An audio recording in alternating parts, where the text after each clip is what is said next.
A CIA, quando a gente ouve esse nome, logo pensa em espionagem e filmes de ação, né? Mas a história real? Bom, a história real é bem mais complexa e, em muitos casos, bem mais sombria. Hoje a gente vai mergulhar em como essa agência de inteligência dos Estados Unidos se transformou numa das mais poderosas máquinas de intervenção política do mundo. Vamos entender como esse poder foi construído e, principalmente, como ele se adaptou aos nossos tempos.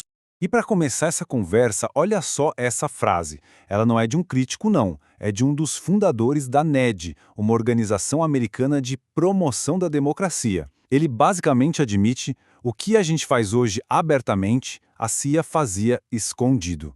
Essa frase é a chave para entender toda a transformação. O que era secreto virou público.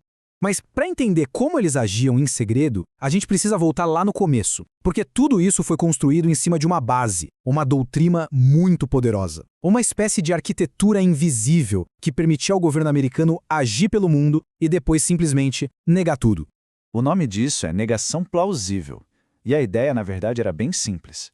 Era planejar as operações de um jeito tão indireto, usando intermediários, empresa de fachada, que se alguma coisa desse errado e viesse a público, o presidente poderia ir na TV e falar: não temos nada a ver com isso. E o mais importante, parecer convincente. Era um escudo perfeito. E essa autoridade toda não surgiu do nada, não. Foi uma construção, passo a passo, tudo por baixo dos panos, com diretrizes secretas. Começou em 47, bem leve, só com operações psicológicas. Mas olha a velocidade. Menos de um ano depois, a diretriz NSC 10/2 já autorizava sabotagem, subversão. Foi uma escalada de poder deliberada e, claro, totalmente secreta. Bom, com esse poder todo na mão, a CIA não perdeu tempo. Eles começaram a desenvolver um método, uma espécie de manual de instruções, uma verdadeira receita de bolo para derrubar governos que não estivessem na mesma página que Washington, especialmente durante a Guerra Fria. E essa receita foi testada. E como foi? Olha só os resultados. Irã, em 53, logo depois que o país nacionalizou o petróleo. Guatemala, em 54, para proteger os lucros de uma empresa de frutas americana. E, claro, o Brasil, em 64, ajudando a derrubar um governo eleito. Esses não foram acidentes, foram os testes de campo que provaram que o modelo funcionava. E ele seria repetido muitas e muitas vezes.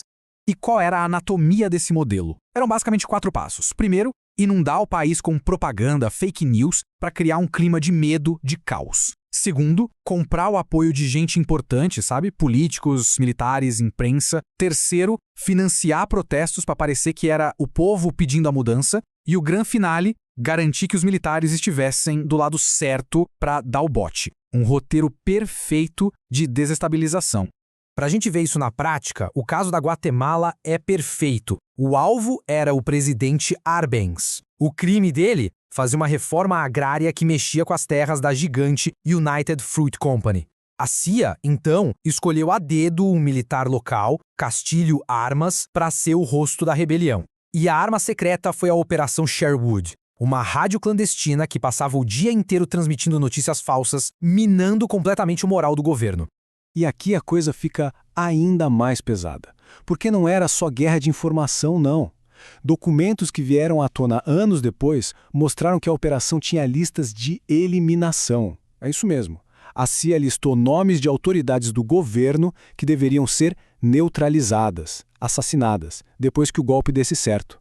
Isso mostra que assassinato político não era um acidente, era uma ferramenta planejada. E aqui tem um ponto fundamental. A força bruta, os militares, eram na verdade o último recurso. A verdadeira batalha, o jogo principal, era travado em outro campo, o da percepção pública. O objetivo número 1 era controlar o que as pessoas liam, o que elas ouviam e, no fim, o que elas pensavam. Essa rede de influência era tão grande, tão poderosa, que ganhou um apelido: Mighty Wurlitzer. Wurlitzer era uma marca de órgão de tubos daqueles gigantescos. A metáfora é que a CIA podia tocar nesse órgão qualquer música, qualquer propaganda, e ela ecoaria em jornais, rádios e TVs do mundo todo, como se fosse uma verdade universal. E como essa máquina funcionava? Bom, o arsenal de ferramentas era enorme. Eles recrutavam jornalistas, financiavam publicações inteiras por baixo dos panos, usavam fundações de fachada para lavar o dinheiro, se infiltravam em sindicatos, associações de estudantes, Uma tática clássica era plantar uma notícia num jornal pequeno de outro país para depois a grande imprensa americana poder noticiar aquilo como se fosse um fato apurado de forma independente. Era um jogo de espelhos. O poder emocional dessa propaganda era absurdo. Essa frase, por exemplo, é de um anúncio de rádio que a CIA financiou no Chile, pouco antes do golpe contra Salvador Allende. Era um spot de rádio. Pensa no impacto. O som de uma metralhadora e, em seguida, o grito desesperado de uma mãe. Era uma campanha de terror puro, feita para associar o governo eleito à violência e ao medo. Pois é, esse modelo de operar nas sombras funcionou por décadas, mas não para sempre. Nos anos 70, uma série de escândalos veio à tona e forçou uma mudança radical. A estratégia precisou sair da escuridão e vir para a luz do dia. O ponto de virada tem nome e data: Comité Church, em 1975. Foi uma investigação do Senado americano que abriu a caixa preta da CIA para o mundo inteiro ver. E o que saiu de lá foi chocante. Golpes, planos de assassinato, experimentos bizarros de controle mental. O escândalo foi tão grande que aquela negação plausível simplesmente não colava mais. A agência precisava de um novo disfarce. E esta tela aqui mostra perfeitamente essa mudança. De um lado, o modelo antigo da CIA, clandestino, secreto, baseado em golpes e putsch. Do outro, o novo modelo, que é personificado pela NED, a National Endowment for Democracy. Agora, o financiamento é aberto. Vai para ONGs, para partidos, para mídia, tudo sobre o guarda-chuva bonito da promoção da democracia.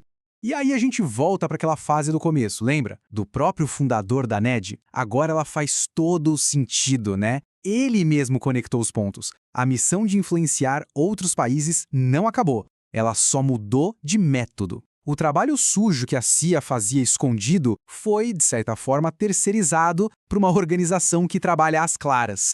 Agora vamos dar um salto no tempo e chegar aos dias de hoje.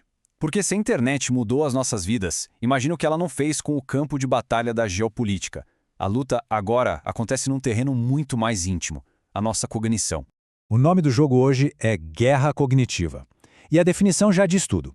O objetivo não é mais só controlar o que um país lê ou ouve, é influenciar diretamente o jeito que populações inteiras pensam, sentem e se comportam. A mente humana virou literalmente o território em disputa. E o arsenal para essa nova guerra? Bom, é um arsenal digital. São os algoritmos que decidem o que a gente vai ver, são as campanhas de fake news que rodam no piloto automático, é o uso de dados para mapear o perfil psicológico de cada um. E, claro, a inteligência artificial, que pode criar desinformação numa escala e com uma perfeição que a gente nunca viu antes. E aquela receita de bolo de 4 passos também foi atualizada. Hoje, as chamadas revoluções coloridas seguem o roteiro digital.